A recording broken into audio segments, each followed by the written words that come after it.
दोस्तों, पिछले एपिसोड में हमने देखा कि डायनासोर्स का अंत कैसे हुआ। इस वीडियो में हम बंदरों से इंसान बनने तक का सफ़र जानेंगे।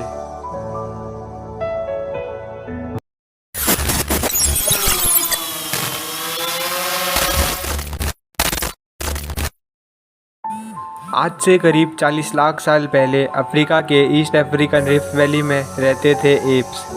ये पेड़ों पर रहते थे जहाँ इन्हें खाने की कोई कमी नहीं थी। इस वजह से ये हमेशा पेड़ों पर ही रहते थे। मगर समय के साथ यहाँ सूखा पड़ने लगा। बिना बारिश के जंगल पूरी तरह से साफ हो गया और इन एप्स के लिए खाने की समस्या बन गई। ये है अर्डिपिथेकस रेमिडस। ये हमारे पूर्वज थे जिन्होंने बहुत बड़ा निर्णय लिया था। खाने की तलाश में ये पेड़ों से उतरकर ज़मीन पर रहने लगे। इनका दिमाग संतरे जितना बड़ा था और साइज़ में ये 4 फीट जितने बड़े होते थे। हजारों सालों के इवोल्यूशन के बाद हमारे पूर्वज अब 2 पैरों पर चलने लगे थे, जिससे ऊर्जा काफ़ी कम खर्च होती थी और ये चलते हुए भी खा सकते थे। और इनका दिमाग भी अब धीरे धीरे बढ़ रहा था। समय के साथ साथ इनका इवोल्यूशन चलता रहा और ये होशियार होने लगे।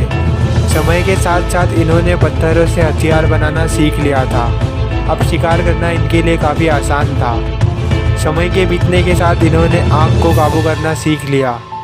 आग की खोज हमारे पूर्वजों के लिए बहुत बड़ी खोज थी। ये उन्हें ठंडी, अंधेरा और अन्य जानवरों से सुरक्षा देती थी। और इसी वजह से हमारे पूर्वज अब मिलजुल कर साथ रहने लगे। आग में पका मांस चबाने से कम ऊर्जा खर्च होती थी और अब ये ऊर्जा इनके दिमाग में खर्च होने लगी। ये है होमो इरेक्टस, जो बाकी सारे जीवों से ज़्यादा होशियार थे और परिवार में रहने वाले पहले जीव थे।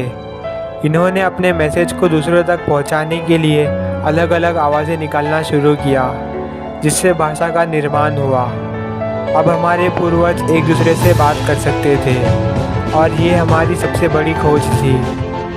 यही वो आखिरी विकास क्रम था जिसके बाद इवॉल्व होकर हम बने होमो सेपियंस, यानी बुद्धिमान जीव।